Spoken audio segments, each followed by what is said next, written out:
প্রিয় উচ্চ মাধ্যমিকের শিক্ষার্থী, আরও একবার আমাদের চ্যানেলে তোমাদের সবাইকে আন্তরিক অভিনন্দন। দেখতে দেখতে আমরা একদম আজকের এই ক্লাসে একদম চতুর্থ অধ্যায়ের কাঠগড়ায় এসে দাঁড়ালাম। আর আজকের এই চতুর্থ অধ্যায়টা কিন্তু ইউনিট 1-এর একদম শেষ টপিক। আর এই অধ্যায়টা তুমি যদি কমপ্লিট করে নাও তাহলে কিন্তু ইউনিট 1-এর যে ধার্য নাম্বার ছিল 20, সেই 20 নাম্বার কিন্তু অতি অবশ্যই তোমার ঝুলিতে জমা হতে চলেছে।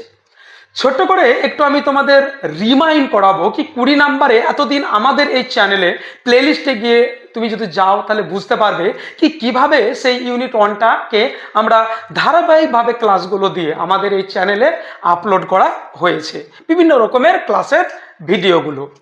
ইউনিট 1 তোমরা নিশ্চয়ই জানো, সিলেবাসে আমি অলরেডি দিয়েও দিয়েছি, পাশ্চাত্য ভারতীয় অধিবিদ্যা।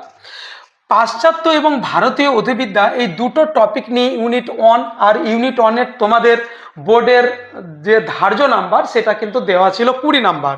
আর পাশ্চাত্য অধিবিদ্যা থেকে 3টে টপিক ছিল, একটা হলো দ্রব্য, দ্বিতীয় নাম্বার কার্যকরণ সম্বন্ধ, আর 3 নাম্বার হলো দেহ মনের সমস্যা।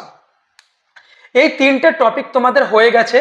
আর ভারতীয় যেটা অধিবিদ্যা এটা 4 নাম্বার টপিক। হ্যাঁ, এটা ভারতীয় অধিবিদ্যা। আর 4 নাম্বার টপিকটাই আমাদের আজকের আলোচ্য বিষয়। 4 নাম্বার অধ্যায়টার নাম হলো বেদান্ত দর্শন। এই 3টে টপিক তোমরা যদি করে যাও তাহলে পাবে 12, আর এই 4 নাম্বার টপিকটা একাই থাকছে কিন্তু 8, তাহলে 12 আর 8-এর টোটাল হয়ে যাচ্ছে 20 নাম্বার।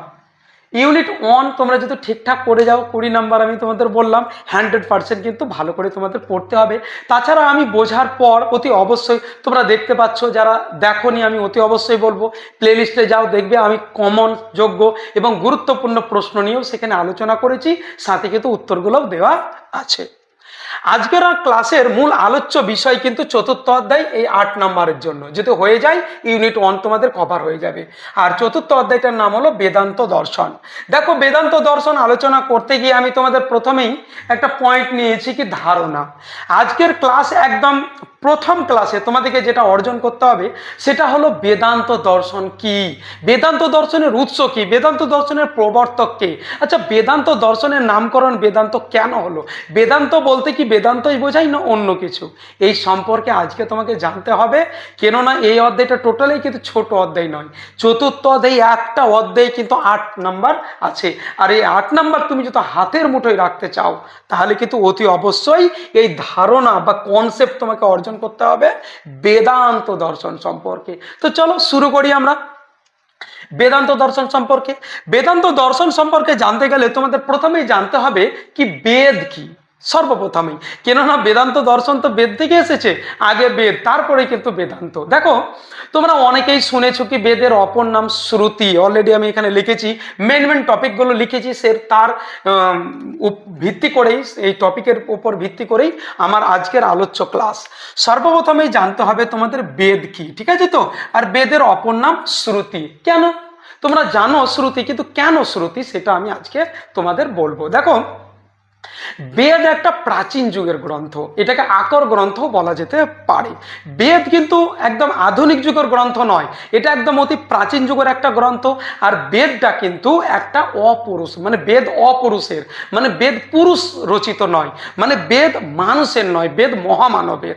ওই জন্য বেদকে বলা হয় পুরুষ রচিত। আর বেদ মানে যখন লিখন পদ্ধতি আবিষ্কৃত হয়নি তখন ঋষিরা তাদের শিষ্যকে মুখে মুখে বেদটাকে লব্ধ করাতেন। আর এইভাবে গুরু শিষ্য পরম্পরায় বেদটা সংরক্ষিত থাকতো। ওই জন্য বেদের অপর নাম হলো শ্রুতি। কেননা প্রাচীন যুগে যখন লিখন পদ্ধতি আবিষ্কৃত হয়নি সেই মুমেন্টে বা মুহূর্তে একজন গুরু তার শিষ্যকে, একজন ঋষি তার শিষ্যকে মুখে মুখে বেদটা আয়ত্ত করাতেন। তাহলে তিনি শুনে শুনে আয়ত্ত করতেন যখন লিখন পদ্ধতি ছিল না।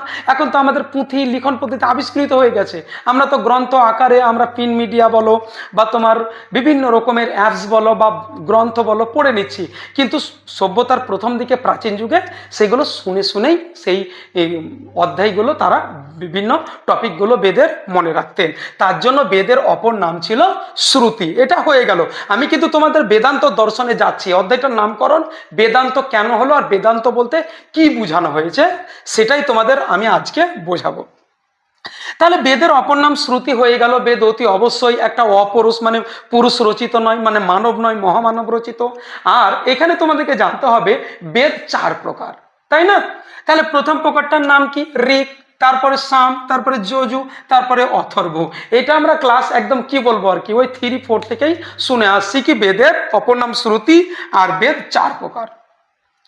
আবার বেদের অন্য একটা দৃষ্টিকোণ থেকে বেদের অংশও কিন্তু 4টি, বেদের প্রকারও 4টা, বেদের অংশও 4টা। এই দুটো জিনিসকে অতি অবশ্যই বারবার বলবো, ভালো করে মাথার মধ্যে গেঁথে নাও, একদম গন্ডগোল পাকাবে না। বেদ 4 প্রকার, যখন প্রকার বলবে ঋক, সাম, যজু, অথর্ব, আর যখন বলবে বেদের অংশ কটা তখনও তুমি 4টে বলবে, তখন কিন্তু হয়ে যাবে 1 নম্বরটা কি? সংহিতা, 2 নম্বর ব্রাহ্মণ, 3 নম্বর আরণ্যক, আর 4 নম্বরটা হলো উপনিষদ।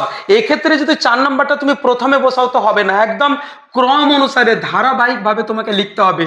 বেদের প্রথম অংশটার নাম কি? পরীক্ষাতে প্রশ্ন থাকতেই পারে সংহিতা, দ্বিতীয় অংশটার নাম ব্রাহ্মণ, তৃতীয় অংশটার নাম হলো আরণ্যক, এবং চতুর্থ বা সর্বশেষ অংশের নাম উপনিষদ। কেননা 4 নম্বর অংশের পরে আর কোনো অংশ নেই, তার মানে বেদের শেষ অংশের নাম উপনিষদ। এইখানে ক্লাসের কাহিনীটা বা উৎসটা নিহিত আছে এই উপনিষদে। ব্যাপারটা ক্লিয়ার হয়ে যাবে, জাস্ট ওয়েট করো তোমরা, একদম স্কিপ করবে না। ক্লাস খুবই ইজি, অধ্যায়ও ইজি, একদম তুমি শুধু ভাবো কি আমি কিছু শিখবো, ক্লাস তোমার জন্য অপেক্ষা করছে। তাহলে আমি কি বললাম? বেদের অংশ যদি 4টি হয় তাহলে সর্বশেষ অংশটার নাম কি? উপনিষদ। এবার আমরা চলে যাব অধ্যায়ের নাম, 4র্থ অধ্যায় বেদান্ত দর্শন, তাই না? এবার দেখো তোমরা এখানে ধারণা 2 নম্বর সিরিয়ালে এখানে আমি বলেছি বেদ যুক্ত অন্ত সমান বেদান্ত। একটু ভালো করে ধ্যান রাখবে, আমরা যদি এই বেদান্ত শব্দটাকে সন্ধি বিচ্ছেদ করি তাহলে দুটো শব্দ পাবো, একটা হলো বেদ, একটা হলো অন্ত। এতক্ষণ আমি তোমাদের আলোচনা করলাম বেদ নিয়ে, যার অপর নাম শ্রুতি, যেটা অপুরুষ রচিত, পুরুষ নয়, আর যেটা তোমার শিষ্যরা শুনে শুনে বেদটা প্রাচীন যুগে আয়ত্ত করত। আর বেদের কটা অংশ? 4টা অংশ, তার মধ্যে শেষ অংশটার নাম হলো উপনিষদ। শেষ মানে কি? অন্ত। তাহলে বেদ যুক্ত অন্ত সমান বেদান্ত, তাই না? তাহলে বেদান্ত মানে হলো বেদ যুক্ত অন্ত, অন্ত মানে কি? শেষ। শেষ মানে কি? শেষ মানে বেদের শেষ অংশ, আর শেষ অংশ মানে এখানে কার কথা বলা হয়েছে? উপনিষদের কথা। তাহলে বেদ যুক্ত অন্ত সমান বেদান্ত, আর বেদান্ত মানে হলো বেদের শেষ অংশ, আর শেষ অংশটার নাম কি? সংহিতা, ব্রাহ্মণ, আরণ্যক, উপনিষদ। তাহলে অতি অবশ্যই হলো উপনিষদ। তাহলে বেদান্ত দর্শনের ভিত্তি কি? উপনিষদ। উপনিষদকে বেদান্ত কেন বলা হয়েছে? কেননা বেদের শেষ অংশের নাম হলো উপনিষদ, তার জন্য কিন্তু উপনিষদকে বেদান্ত বলা হয়। ক্লিয়ার?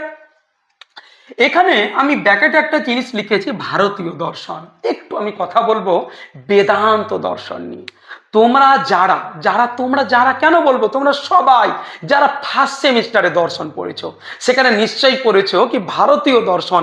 আমার আজকের আলোচ্য বিষয়, আমাদের ক্লাসের আজকের আলোচ্য বিষয় ইউনিট 1, কিন্তু পাশ্চাত্য নয়। এখানে 3টে টপিক শেষ হয়ে গেছে, সেখানে ছিল 12 নম্বর। আমাদের আজকের আলোচ্য বিষয় ভারতীয় অধিবিদ্যা, মানে ভারতীয় দর্শন। তার মানে তোমার এই যে বেদান্ত, সেই বেদান্ত দর্শনটা কিন্তু ভারতীয় দর্শনের অন্তর্ভুক্ত। আর ভারতীয় দর্শন সম্পর্কে তো আমরা বিস্তারিত পড়েছি ক্লাস 11-এর ফার্স্ট সেমিস্টারে। যদিও তোমরা আজকের এই ক্লাসে দাঁড়িয়ে 3rd সেমিস্টারে দর্শন পড়ছো, তবুও আমি তোমাদের বলবো একটু ফার্স্ট সেমিস্টারটা স্মরণ করতে। তোমরা ফার্স্ট সেমিস্টারে দর্শনে কি পড়েছিলে? তোমরা পড়েছিলে কি ভারতীয় দর্শনকে 2 ভাগে ভাগ করা যায়। একদম এই যে ভারতীয় দর্শনেরই আন্ডারে পড়ছে বেদান্ত দর্শন। সেই ভারতীয় দর্শনের 2টো সম্প্রদায় কি ছিল? একটা ছিল আস্তিক, একটা ছিল নাস্তিক। আস্তিক সম্প্রদায় কটা ছিল? তোমার 6টা। আর নাস্তিক সম্প্রদায় 3টে, 4 ভাগ, বৈধ, জৈন। আস্তিক কারা ছিল? ন্যায়, বৈশেষিক, তারপরে যোগ, মীমাংসা, বেদান্ত ইত্যাদি ইত্যাদি। তার মধ্যে বেদান্ত দর্শন ছিল ভারতীয় দর্শনের একটা সম্প্রদায়, একটা আস্তিক সম্প্রদায়। এইখানে জন্য আমি বলা হয়েছে এটা ভারতীয় দর্শন। আর ভারতীয় দর্শনের মূল আলোচ্য বিষয়ের মধ্যে যেটা আছে আস্তিক দর্শন, সেটা বেদান্ত দর্শন। 3 নম্বর ধারণার টপিক আমি লিখেছি প্রবর্তক, মানে বেদান্ত দর্শন যিনি প্রবর্তন করেন। অনেকেই বেদান্ত দর্শনের প্রবর্তক হিসাবে মহর্ষি বাদরায়ণের নাম কিন্তু উল্লেখ করেন। তোমরা অতি অবশ্যই, যদি পরীক্ষাতে প্রশ্ন থাকে বা তোমাদেরকে এটা অতি অবশ্যই জেনে রাখতে হবে কি বেদান্ত দর্শনের প্রবর্তক হলেন মহর্ষি বাদরায়ণ। আচ্ছা, তোমরা উপনিষদ তাহলে কেন পড়বে? তাহলে বেদান্ত মানে কি বললাম? বেদের শেষ অংশ মানে উপনিষদ। আর উপনিষদ আমরা কেন পড়বো? 4 নম্বর টপিক, আলোচ্য বিষয় ব্রহ্ম। তাহলে বেদান্ত মানে বেদের শেষ অংশ, তাহলে বেদান্তর মূল আলোচ্য বিষয় বা বেদান্ত বলতে কাকে বোঝায়? উপনিষদকে। তাহলে উপনিষদ কি নিয়ে আলোচনা করে বা বেদান্ত কি নিয়ে আলোচনা করে? তাহলে বেদান্ত বা উপনিষদ, বেদান্ত মানে উপনিষদ, উপনিষদই মানে বেদান্ত। এই বেদান্ত বা উপনিষদের আলোচ্য বিষয় হলো ব্রহ্ম। একটু বলি, এই যে তোমরা ইউনিট 1-এর যে বেদান্ত দর্শনটা পড়ছো, এই বেদান্ত দর্শন মানে উপনিষদের আলোচ্য বিষয় যে ব্রহ্ম, সেই ব্রহ্ম কি, ব্রহ্ম কাকে বলে, ব্রহ্মের উৎপত্তি কি, ব্রহ্মের সঙ্গে জীবের সম্পর্ক কি, ব্রহ্মের সঙ্গে জগতের সম্পর্ক কি, এই যাবতীয় প্রশ্ন নিয়ে কিন্তু আলোচনা করা হয়েছে তোমার বেদান্ত দর্শনে। তার আগে আমি ছোট্ট করে বলবো ব্রহ্ম কাকে বলে। ব্রহ্ম হলো এই জগতের প্রতিপালক, ব্রহ্ম হলো এই জগতের প্রতিপালক, যিনি চৈতন্যময় এবং জাগরিত, যিনাকে কেউ জন্ম দেননি, যিনিও কাউকে জন্ম দেননি, যিনি এক কথায় নিরাকার। তাহলে কে হতে পারে ব্রহ্ম? নিশ্চয়ই তোমরা যার কথা ভাবছো সেটা কে? সেটা ভগবান, সেটা ঈশ্বর, সেটা গড। আমরা বিভিন্ন ধর্মের মানুষ যিনাকে বিভিন্ন নামে ডাকি, তাকেই এইখানে ব্রহ্ম বলে আখ্যায়িত করা হয়েছে। এই ব্রহ্মকেই আমরা কিন্তু জানবো বা বুঝবো বা উপলব্ধি করব উপনিষদে মানে বেদান্তের শেষ অংশে। চলো 5 নম্বর পয়েন্টে এখানে লেখা আছে মধ্বাচার্য। কেন আমি এটা বললাম? আমি বলছিলাম কি ভারতীয় দর্শনে তুমি যদি ব্রহ্মকে জানতে চাও, ভারতীয় দর্শনে যতগুলো গ্রন্থ আছে তার মধ্যে শ্রেষ্ঠ গ্রন্থ হলো বেদান্ত দর্শন। কেননা মধ্বাচার্যের একটা গ্রন্থ হলো, সেই গ্রন্থটার নাম হলো সর্বদর্শন সংগ্রহ। মানে মধ্বাচার্য, ভারতীয় দর্শনে মধ্বাচার্য সর্বদর্শন সংগ্রহে তোমার বেদান্ত দর্শনকে সর্বদর্শন শিরোমণি বলেছেন। যত রকমের গ্রন্থ আছে ব্রহ্ম সম্পর্কে একদম শিরশ্রেষ্ঠ গ্রন্থ হলো বেদান্ত দর্শন। কে বলেছেন এটা? মধ্বাচার্য। সর্বদর্শন সংগ্রহ গ্রন্থে বেদান্ত দর্শনকে সর্বদর্শন শিরোমণি বলেছেন। প্রিয় শিক্ষার্থী, আজকের ক্লাসের আলোচ্য বিষয় বেদান্ত। এই বেদান্ত বেদ থেকেই আসলো। বেদের 4টা প্রকার, 4টা অংশ, শেষ অংশের নাম হলো উপনিষদ। আর এখানে উপনিষদ মানে হলো বেদযুক্ত অন্ত, মানে বেদের শেষ অংশ, আর শেষ অংশটার নাম হলো উপনিষদ। এই উপনিষদ হলো ভারতীয় দর্শনের একটা আস্তিক দর্শন। হ্যাঁ, এটাই বলা হচ্ছে যার প্রবর্তক হলো মহর্ষি বাদরায়ণ। এই আলোচ্য বিষয় উপনিষদের হলো ব্রহ্ম, আর এই ব্রহ্ম আলোচ্য বিষয় উপনিষদ পড়লে আমরা ব্রহ্মেরই কথা বুঝতে পারবো। আর মধ্বাচার্য তার সর্বদর্শন সংগ্রহ গ্রন্থে বেদান্ত দর্শনকে সর্বদর্শন শিরোমণি বলেছেন।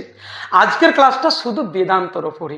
এরপরে যে বেদের শেষ অংশ উপনিষদ, সেই উপনিষদের আমরা বিস্তারিত আলোচনা করব নেক্সট ক্লাসে। আজকের এই ক্লাসে একদম যারা নতুন, আমি তোমাদের বলবো কি ধারাবাহিকভাবে ক্লাসগুলো যদি পেতে চাও সাবস্ক্রাইব করে নেবে এবং নতুন বন্ধুদের ক্লাসটা শেয়ার করে আমাদের চ্যানেলের পাশে থাকবে। তো ভালো থাকো, সুস্থ থাকো, দেখা হচ্ছে নতুন কিছু আপডেট নিয়ে আগামী ভিডিওতে।